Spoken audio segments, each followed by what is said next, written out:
deep connection lights a spark. It's like you know me in the depths of my heart. We're dreamers, don't care what other people say. We live it like this could be our final day.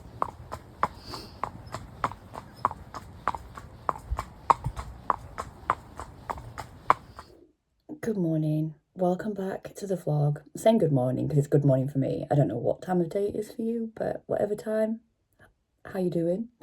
Welcome back to the vlog. It's Wednesday, no lessons this week, so I am currently off to London town to do some work. So I have a commercial meeting at a solicitor's down there, so I'm going to do that. But I thought while I was on the way, I would give you a little bit of an update of my week, what I've been doing with P, a bit of footage thrown in there so I can explain to you what the next stages is. So as I left you last time, I think the plan was that I would have monthly lessons with Evie, weekly lessons with Dawn on the yard, and that's still happening. However, we've had a break this week from lessons with Dawn because P just needed a little bit of assistance, and I'm going to go through that and show you why. And I've actually got some footage that kind of shows it quite clearly why sometimes progress is not linear and things happen where you have to change your plans and come up with a new strategy, which we have done now, and I'm really happy about it, and I'll talk about it as we go on. But first off, what I'm going to show you next while I drive to the train station is I was really blessed to be able to go and ride Obie. So Obie is Jess's horse from Heebie-Jeebies eventing. I'll tag her in the description because she does have a fabulous YouTube account. Go and give her a follow, go and check her out. And Obie was retiring, so that's her established horse that has just finished at elementary level dressage, which is amazing. And I was really grateful to be given one last lesson on him because he's done so much for me. He has brought my confidence on. He was the horse that I was able to ride when I lost the boys, and I just owe him a lot. So this is a little bit of a snippet of a lesson I had with Jess. I'm going to get my bag and we're going to head to the train station. Trot, trot, and then forwards again. That's it. And this is a really useful thing with any horse really, but with Obie in particular, just by saying, no, I need you off my leg and forward, and then steady just to make him a little bit rounder. That's it. So your hands are an awful lot better. Just make sure, I know you're looking to the inside, but make sure your body isn't also all the way round. Try and keep your body straight, because I can see both shoulders from here. Just try and keep your body a bit straighter, that's it, and then look where you're going. There you go. Good. Okay, so what we're going to do now, this trot is a little bit better, a little bit more forward, is change the rein, KXM. So look nice and early at where you're going. That's it. And just push the trot forwards a little bit.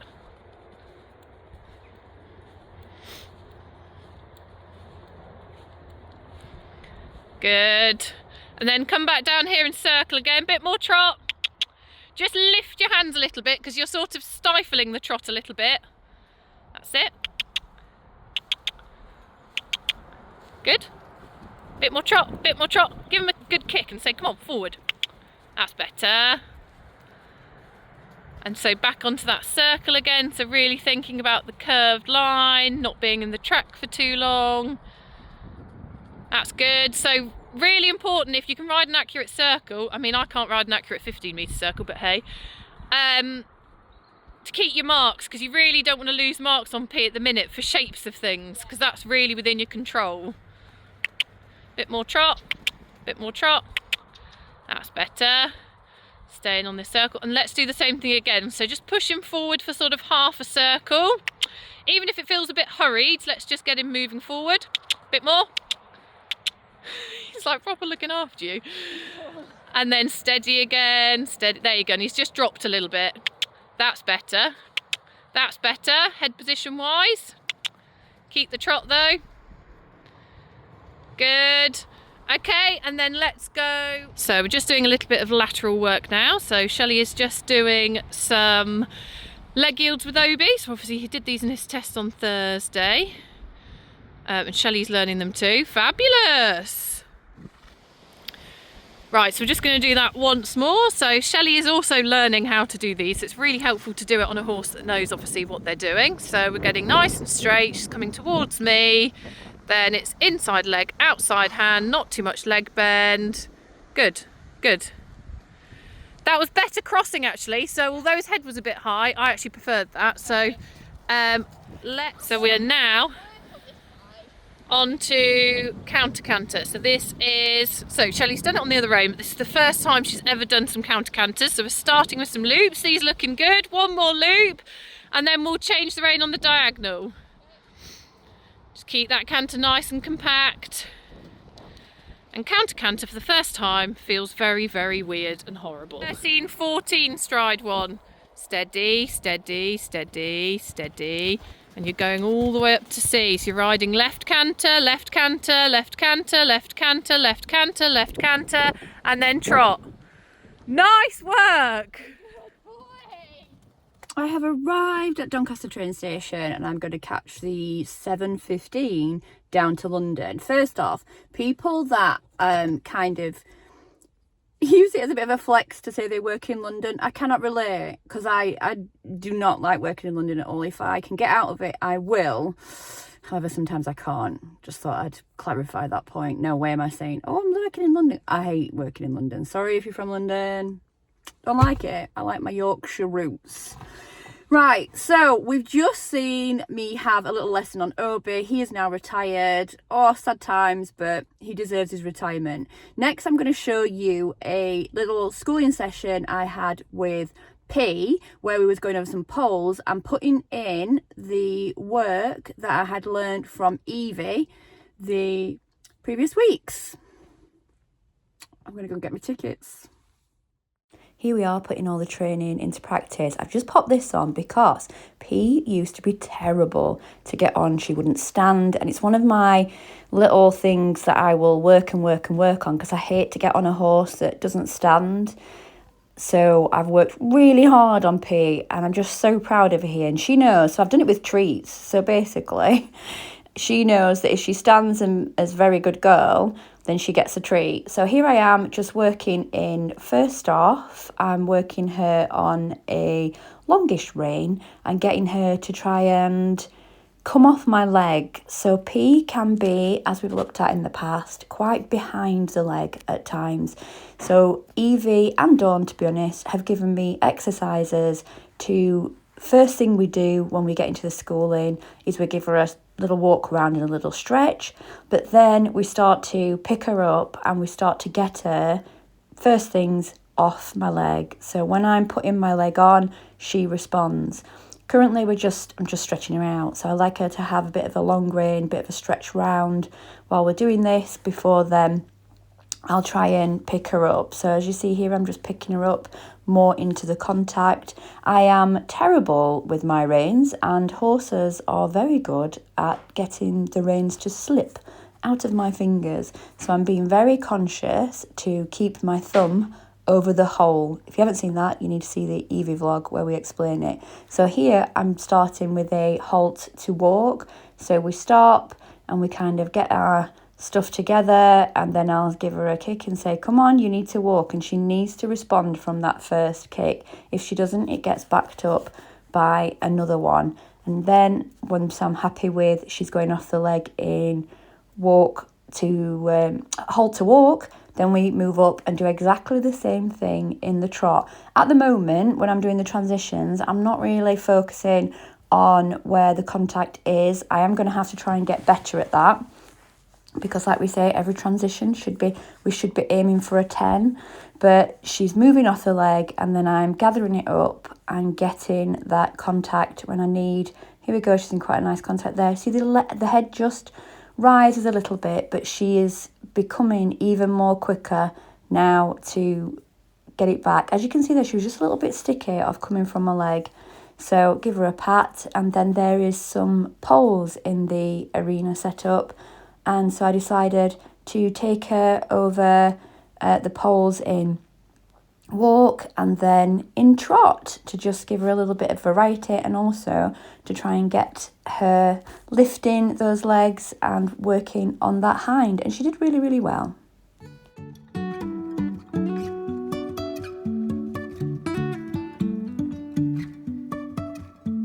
Life is a winding road, no telling where it goes.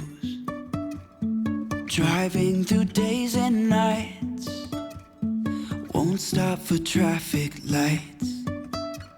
And I really wanna know, really wanna know. After that, I just finished with a little bit of canter work. This is definitely a lot of work in progress. We have the head high and she does hollow, and at the moment we're running into the canter because it's the easiest thing for her, because she doesn't have the muscle or balance really to start into canter. But these were just the first signs when we were doing the canter work, and Dawn also picked up on it, where we can just see P is maybe becoming a little bit uncomfortable, and maybe it's something that we need to look at. So to finish off, I stretched her down. I have arrived in London. It is manic, and I don't understand why everybody is always in such of a rush. Hey ho. The next bit of footage I'm going to show you is when I decided to look at something, because after this schooling session I literally was just doing the same thing as what I was doing before. I felt like something was just slightly off and that I needed to get her checked out. So this is showing you the real journey, but also how you have to listen to your horse at times. Welcome to Liverpool Street. Doing exactly the same sessions as what I was doing before, but we can just start to see in this second schooling session this week, P is just trying to explain something. She starts kind of napping towards the door here, and she's never done that. There was nothing going off outside. There was nothing that was making her feel a little bit unsteady or unnervy. And then going into her work, although she's working quite nice into a contact here, she's very reluctant here, look, to go forward. I'm asking her to go forward and she's kind of saying, no, I don't want to do it. And then we settle her a little bit and she does do it. Now, this is the thing with horses, isn't it? Because they are very stoic and they will continue if you keep asking them. Here we've got a lot of tail swishing, and she just felt particularly not her usual happy self in this day. And I think this is when we have to be really key that our horses aren't naughty. They're simply trying to communicate to us that something isn't right. A canter work here, again, is it's even more hollowed than what it was previously. So all I decided to do now was let's have a look at the bits that you're struggling on. So we know that you're struggling on the canter. And I started walking her over the poles again, which she was absolutely fine with. So the stress signals did tend to come from when it was going from trot to canter, or some of her trot work, so from her walk to trot. So I finished off the session and then decided that we need to get her looked at because something definitely doesn't feel right.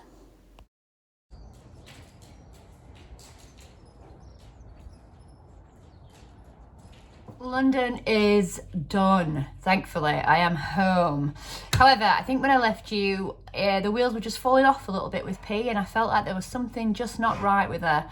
So, booked in two things. First up, saddle fitter, to make sure that she hasn't been done in 3 months now, and with her building shape and changing, it's definitely something that I needed to get done. And second thing, physio, because let's first have a check. She's now working in a totally different way than what she's been asked to work before, and I wanted to make sure that all the muscles that she's using now are taken care of and everything is working as well as it should. And I'll talk through, but the physio advised, so she got a really good report, to be honest. She said she was tight, she holds tension in her neck, so she was a little bit tight in her neck, but the rest of her got a good report. However, she's very weak in her hind and so needs to build up more strength there.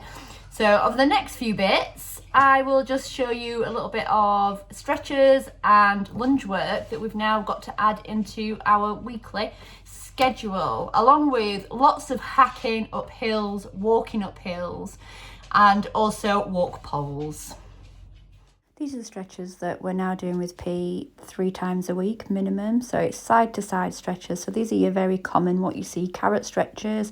And she's got to kind of bend round. She got a really good report on this one because they were kind of like, oh, she's actually quite supple. She shouldn't be moving her hind. So I've got to be keen on that. And then we're going for, after she's done the side to side, and obviously you do it both sides, then we're going to show that she goes downward. So she goes between her front two legs. So this is getting her to stretch down from her neck.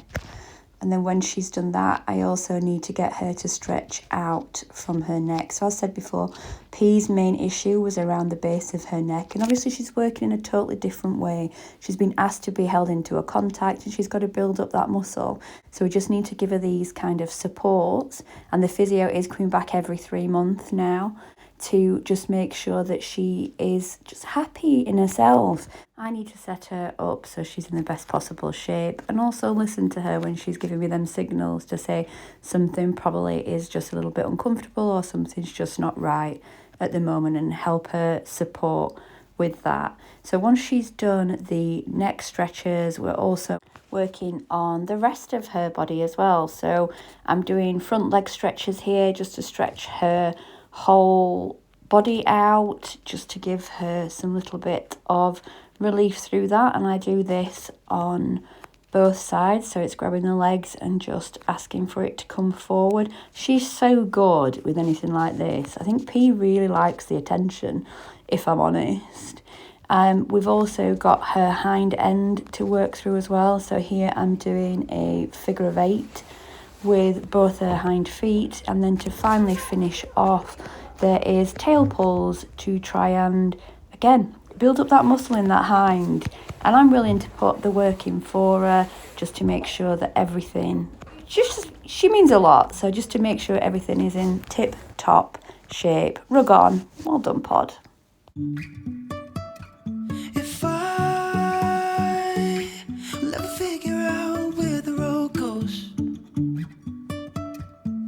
even if I'm falling down, I will keep on searching for. We have incorporated a lunge session once a week in her schedule as well. And this is just trying to get her working on her strength, to be honest, her way of going, and to try and stop her naturally trying to holler her frame, and making sure that every session that we work with her is beneficial. So even when we're out hacking, it's working into a contact, it's making sure that we're building up the right muscles, and this is just the way we ride now, P, and in the end that'll be the most beneficial for her because that's building it up in the correct way. So first off, I start with just asking her to walk and trot on the lunge, no attachments, no nothing. And then what I have been advised is to put very loose side reins on her for just a couple of times round. I know sometimes training aids can be a controversial opinion, but I'm following the advice from my physios and vets to make sure that we're doing everything for her. And this is just to get her working round on the lunge without hollowing. So these reins are on at the moment for just a short period of time, and then to finish off the session, the reins will come off. And then she has a longer session where she's stretching down, and it is really working, I have to say. She is then, the effect is that in the next couple of weeks she won't need any kind of assistance. She will know that she works in that kind of frame when she's on the lunge, but it's just try and help her at the moment. And then I finish with going over some poles as well, because we have to incorporate walk and trot poles with her, particularly from the ground or on a long lining situation, to build up that muscle. So yeah, work in progress. Highs. You can say I lost my mind, I will keep on holding my head high, even if the sky is falling down.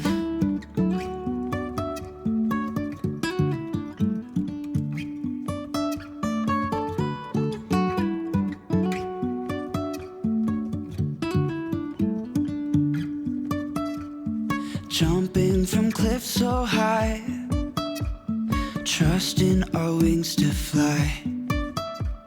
Sometimes we're crashing down, but we get up. And we've now gone full circle. I'm back to where I started at 5:30 this morning. Probably looking a little more dishevelled than I was. But I hope that gives you a little bit of an update of what's happening with P. I'll now move into this schedule that I've got with the physio for her, including the schooling, and also kick back up with the lessons. There's no reason why not now. We've just got to include this strength work in there.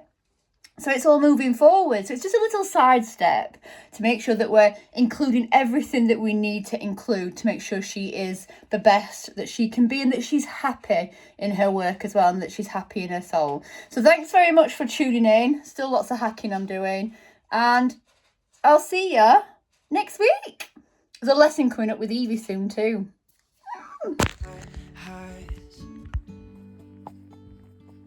You can say I lost my mind. I will keep on holding my head high, even if the sky is falling down.